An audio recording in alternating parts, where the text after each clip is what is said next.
There's a certain kind of quiet that only comes with water. It's not the silence of solitude or the hush of a forest trail. It's a low, breathing stillness when morning mist hovers over the lake and the only sound is the creak of your boot on the dock. That's the peace I bought myself. 3 years ago, after retiring early from 2 decades in corporate security contracting, I decided I'd earned the right to disappear. Not vanish entirely, just fade into a life where no one shouted across parking lots or demanded 15-hour workdays. I sold my townhouse, downsized nearly everything, and bought a sliver of property on the eastern bend of Ashwood Lake. It wasn't flashy. No gates, no manicured lawn. Just a modest A-frame cabin I built with a local contractor, a private dock. I assembled myself and a slip of shoreline where I could watch herons stalk the shallows like old men. My neighbors didn't bother me, which was the point. I nodded to fishermen, waved to the older couple in the tan RV across the cove. No one asked what I did for work. No one cared. They knew me as the guy who wore flannel year-round, fixed his own roof, and always brought a thermos of strong coffee to the Saturday flea market. Ashwood Lake gave me room to breathe. But life keeps teaching me that peace always costs more than the asking price. It started one Tuesday morning in early spring. I was sipping black coffee on the edge of my dock, watching the sun break through the fog. I'd just returned from a week-long fishing trip with the kind of calm in my bones that makes you forget time exists. That's when I heard it, the unmistakable crunch of tires on gravel. Slow, purposeful. Not a neighbor turning around, someone arriving. I turned. A pearl-white SUV rolled down the shared dirt path, the kind of vehicle that looked like it had never seen rain. The woman who stepped out looked even more out of place. Mid-50s, blonde bob haircut, expensive khakis, crisp pink polo shirt tucked in like it was ironed onto her. She held a clipboard, a real one, not a tablet, and a name tag I couldn't read from this distance. She scanned the area like she was expecting to find something wrong. I didn't move. I've learned not to speak first in situations like this. She walked past the split log fence marking my property line, ignoring the sign that read Private Shoreline, by deed. She strode onto my gravel drive like it was hers, right up to the edge of the dock. "You can't be here," she said. No greeting, no introduction, just flat authority. I blinked. "I live here." She frowned as if I'd claimed I owned the moon. "This is part of the Ashwood Community Preserve. No overnight occupation. No private boats. No unauthorized structures. Let me be clear there." Was a small community preserve along the western bank of Ashwood, a few acres for walking trails and bird watching. But this wasn't that. This was private property I'd purchased with clear titles, water access rights, and a deed that had passed legal review twice. "I think you're mistaken," I said calmly. "This is my land. You're standing on it." She shook her head and flipped through her clipboard. "There's been confusion lately. Several residents have been squatting near the lake under false assumptions. You'll need to vacate and remove any structures within 10 business days." I almost laughed, quadding. "You've also constructed an unpermitted dock and appear to be living in a non-compliant dwelling. Do you have a copy of your architectural approvals from the HOA?" That word, HOA. I stood slowly, the dock boards creaking beneath me. "Ma'am, there is no HOA here. This land isn't part of your district." She smiled, a smug expression I've seen from lieutenants trying to enforce rules they don't understand. Everything within 200 yards of the lake was recently annexed into the Ashwood Preservation District. All properties fall under the oversight of the Lakefront Homeowners Committee, and I'm the acting chair. Now I knew where this was going. Someone had either misfiled or intentionally redrawn boundary maps to claim more authority than they had. It happens more often than people realize, especially when a small board craves power or more dues-paying members. I reached into my pocket and pulled out my phone. Not to call anyone, just to bring up the deed document I kept in my favorites. She stepped back as I opened it. I bought this land 8 years ago before your district was formed. I had it resurveyed last winter. I built my home with county-approved permits, and I'm not part of any HOA. Her eyes narrowed. We'll see about that. She turned on her heel and marched back to her SUV. I watched her tires spit gravel as she reversed up the slope, nearly clipping my mailbox. The silence returned, but it was thinner now. Like the lake was watching, waiting. I didn't know her name yet, but the neighborhood would come to know her as HOA Karen, and this was just the beginning. 3 days passed without a sound. I let it sit. I didn't tell anyone. Didn't call the county clerk or dig through old surveyor emails. Part of me hoped it was over, that she'd realized her mistake and moved on. But HOA Karens don't just move on. Saturday morning brought blue skies and the smell of damp pine. I was cleaning my kayak, the green one I used for sunrise fishing, when I noticed something fluttering on my front gate. A plastic sleeve sealed against the dew with a letter inside. The heading read, Notice of Violation, Ashwood Lakefront Committee. And beneath, in bold, red ink, Unauthorized use of protected green space. Cease activity immediately. I exhaled slowly. My hand gripped the fence post tighter. She wasn't done. The document listed infractions like habitation within 50 feet of a protected waterline, non-compliant vessel storage, and even disruption of local habitat. It referenced my dock untouched for 3 years, and the gravel fire pit I used for cooking in winter. There was even a blurry photo attached. Me, sitting in a folding chair, holding a coffee mug, looking out at the water. She'd been spying, and she wanted to make this look official. I walked back to the cabin, scanned the letter, and sent it to my lawyer, David Ramos, a longtime friend from my private security days. He wasn't just sharp with property law. He had a nose for bureaucratic overreach. I attached a message. Hey, Dave. Looks like someone's playing HOA where there isn't one. Let me know how deep this rabbit hole goes. While I waited, I walked the perimeter of my land. The trees were still mine. The rusted boundary markers stood where I'd pounded them in long before any preservation committee existed. The old willow by the shoreline stood tall, its roots wrapped around a deed tracing back nearly a century. This land had history. It didn't belong to a woman with a clipboard. Late that afternoon, I heard tires again. Same SUV, same glinting white paint. But this time she wasn't alone. A beat-up gray hatchback followed with a magnetic decal on the side. Ashwood Community Patrol, Volunteer Liaison. 2 men stepped out. Khakis, reflective vests. One held a walkie-talkie. The other carried a laminated map. She led them straight to my dock. I didn't hide. I stepped out from my porch boots, half-laced, arms crossed. She spoke before I could. This is the property in question. As you can see, the structure extends into the protected buffer zone. One of the men, mid-30s, nervous eyes, tried to speak. Ma'am, are we sure this parcel is... She cut him off. We've issued a violation. Today we're serving a formal request for property compliance review. Document everything. They started snapping photos. My canoe. The smoke ring on the fire pit. The moss on my steps. I stepped forward. Gentlemen, I said loud enough to stop them.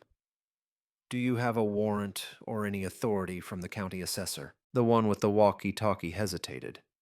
We're just here to document. HOA authorization. There is no HOA here, I interrupted. This land isn't part of your development. Never has been. She stepped forward, voice sharp. The committee's jurisdiction includes all lakeside property east of Ashwood Ridge Road. It was annexed by majority vote in the last board session. I pulled my phone out again, not to argue, but to show something real. A map from the county website, highlighted, dated. Ashwood Preserve boundary, revised March 2022. My land, clearly marked outside the shaded HOA area. I turned the screen toward them. This is the official line. Updated after the county refused your appeal last year. My land is private, unaffiliated, and legally independent. You're trespassing. Silence. The guy with the walkie-talkie scratched his chin. The other backed away slightly. Karen's face tightened like a coiled spring. Her hand hovered over her clipboard. I'll be contacting our legal team, she said. You'll be hearing from us. She turned and left. No goodbye. No acknowledgement. The volunteers followed heads down, unsure if they'd made a mistake or walked into something bigger. I stood there after they left, listening to the wind ripple across the water. There was no peace in it anymore, just tension. The sense that someone had drawn a line in the sand and refused to admit they were on the wrong side. That night my phone buzzed. David. Got your scan.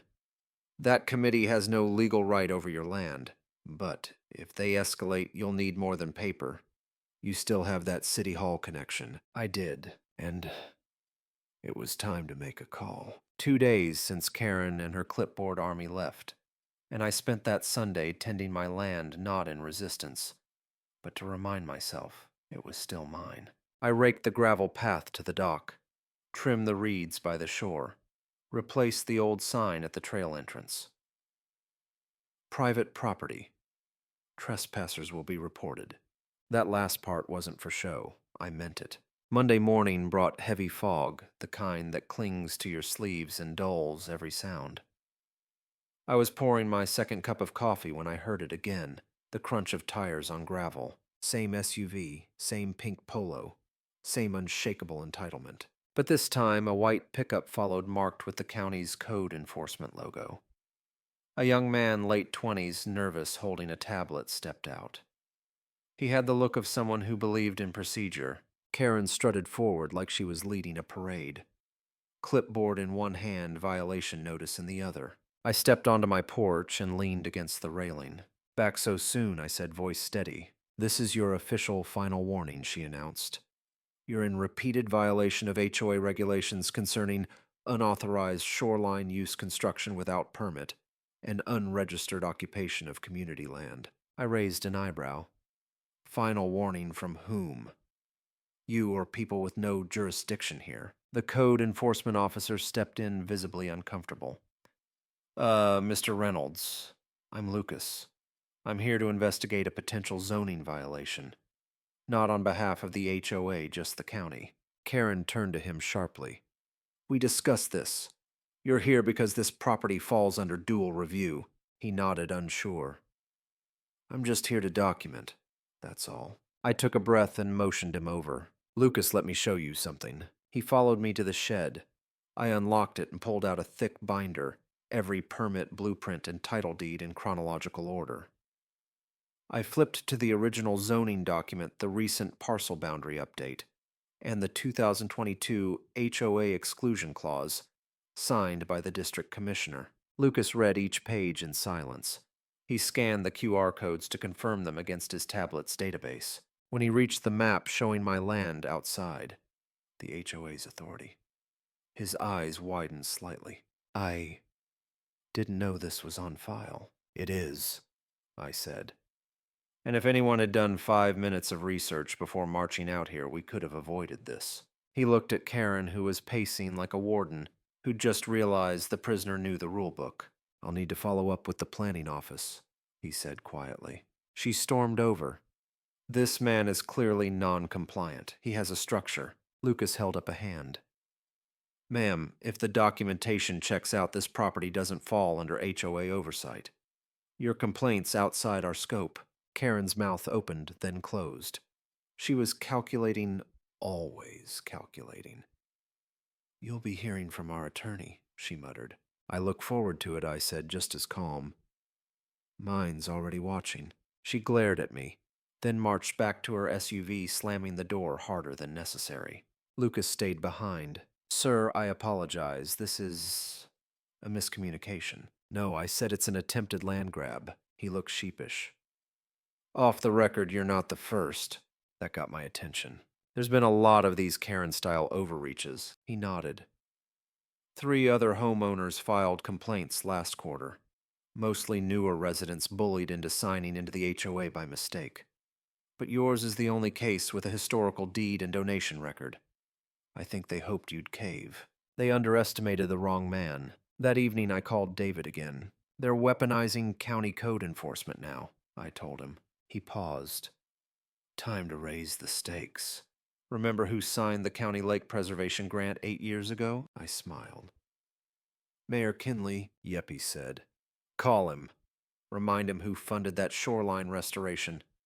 I bet he still owes you a lunch. I hadn't spoken to Mayor Kinley in nearly 5 years. We weren't close, but I donated to local ecological causes, including one that saved Ashwood Lake from becoming a commercial boating marina. That donation, plus my financial support, helped make the lake what it is today. It was time to cash in that goodwill. I left a message with his office that night. Short, direct. This is Reynolds. HOA's trying to rewrite land rights around Ashwood. I need to talk. You'll want to hear this. I didn't know what would come of it, not yet, but Karen had crossed the line one too many times. And I wasn't about to let her redraw my world. 2 days passed, and I heard nothing from Mayor Kinley. No call, no email, not even a voicemail from his assistant. I figured he was busy or cautious. Local politics tiptoes around HOA disputes, especially when campaign donors live in gated communities. Still, I wasn't going to sit idle. So I went fishing. Early Wednesday morning, I took my old aluminum boat, Karen's hazardous eyesore, and pushed off into the misty lake. It was quiet out there. Truly quiet. Just the rhythmic slap of water against the hull and the distant cry of a loon. I let myself forget the tension. For an hour or two, I let the fight go. But peace has a short leash when someone like Karen's involved. When I returned, I saw them. A county sheriff cruiser was parked halfway on my gravel path, lights off engine idling. Standing next to it on my land was Karen, clipboard in hand. But this time, she brought backup. 2 community security officers stood beside her in matching blue polo shirts with the HOA logo. Neither looked older than 30. One wore aviator sunglasses like he was auditioning for a cop show. I tied off the boat and walked up slowly, towel over my shoulder boots, damp from the dock. The sheriff's deputy. A large man with a salt and pepper mustache stepped forward. Morning, he said plainly. Something I can help you with.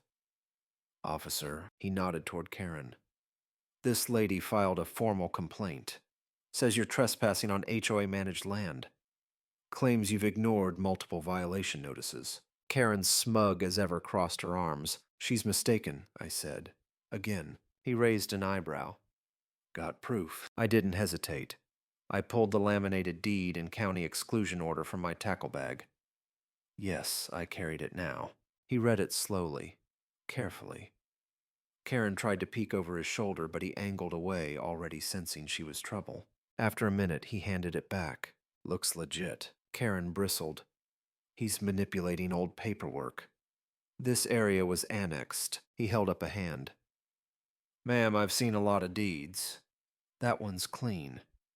Unless the county says otherwise, this man isn't breaking any laws. Her face flushed. So you're not going to cite him? Nope. But he's got a fire pit and a dock, and he cut her off.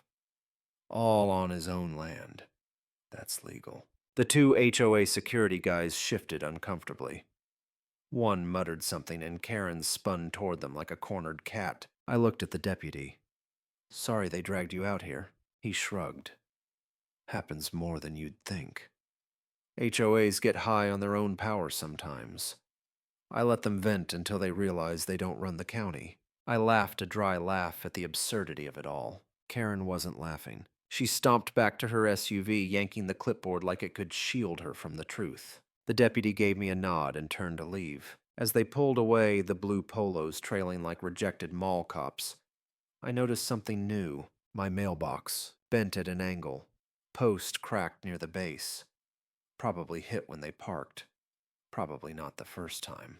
I kneeled and picked up the scattered mail, a gardening catalog, a local flyer, and a white envelope with a gold seal. Office of the Mayor Confidential. I stood slowly. Inside was a handwritten note. Reynolds. Heard about the HOA mess.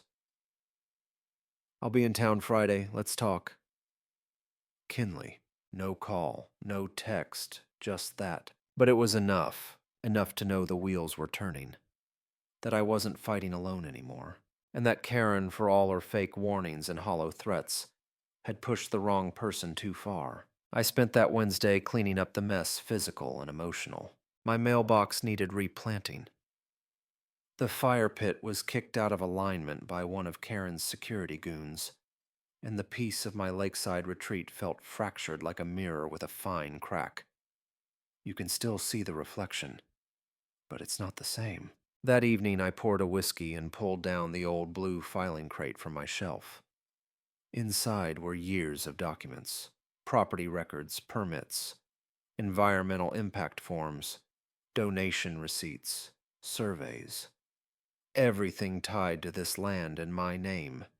Everything I'd earned and protected. Karen had crossed a line, and I wasn't just going to push back. I was going to bury her with the truth. I pulled out the full property history. It started with a family trust in 1924. The land changed hands 4 times before I bought it in 2017. But the real leverage was in 2018, the year I made the donation. The county had been in a bind. Ashwood Lake risked becoming a high-speed watercraft zone. An out-of-state developer wanted a marina for tourist traffic. The community was split. Some wanted money, others quiet. I didn't just vote with my wallet. I purchased the vulnerable eastern lakefront, cleaned it up, and donated a portion to the Ashwood Conservation Board, on the condition that the rest of my property remained private independent, and never annexed into any future development plan without my written consent. It wasn't buried in fine print. It was bolded, signed, countersigned, stamped by the county registrar. I kept a copy. David had another. That night I sent him a photo of the page with a simple text. We're not just defending, we're going on offense. The next morning I emailed a full PDF to the mayor's office. Mayor Kinley was in office during the Ashwood Lakefront transition. He knew what my donation enabled: the nature preserve trails, the fishing docks for veterans, the turtle nesting zones. He'd stood beside me in a newspaper photo, shaking hands over a conservation easement.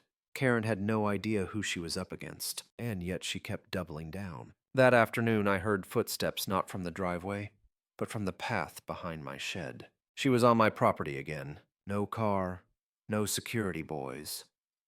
Just her and that clipboard snapping photos with a cheap digital camera, like she was building a case against a criminal empire, instead of a retired man with a kayak. You're trespassing, I called from my porch. She didn't flinch. I'm gathering documentation for our legal team. You'll hear from them soon. You say that every time I replied, and yet no enforceable document has landed at my door. I wouldn't be so smug, she sneered. The HOA is voting to absorb this lakefront into community jurisdiction. Your paperwork won't hold up once the board certifies it. I almost laughed. You think a homeowners committee can override a state-filed deed? She hesitated, then spoke slowly. When enough people agree, even the county listens. That's when I realized what she was counting on. Not law, not legitimacy, but momentum, pressure, fear. She thought I'd fold. Thought I'd rather give in than fight a long battle. Thought I was just a quiet man, with no appetite for confrontation. I stepped down from the porch and met her halfway. You like paperwork? Karen, good. By tomorrow you'll have a certified letter from my attorney with every legal document proving this land isn't yours to regulate. And if you step foot here again, it won't be a conversation. It'll be a criminal trespass report. She blinked. For the first time, her face faltered a flicker of uncertainty. I suggest you walk back the way you came, I added. She turned without a word. That evening, David and I drafted the letter, notarized, stamped, sent via registered mail, email, and courier. It included everything deed, history, conservation clause, boundary maps, photos, and a cease and desist for further HOA interference. We copied the county commissioner, the sheriff's department, and most importantly, Mayor Kinley. The next day, a black SUV rolled up my drive. Not Karen's. It was Kinley. He stepped out with a grin, wearing the same brown sport coat from the day we cut the ribbon at Ashwood's North Trailhead. He looked older, more tired, but still sharp. "Long time," he said. "Too long," I replied. "Come in." We sat on the porch overlooking the lake. I poured him coffee. No fanfare, no press. Just two men who'd once stood for a good cause. "I read the letter," he said. "And the files. Honestly, I didn't know they were pulling this. That HOA president, what's her name?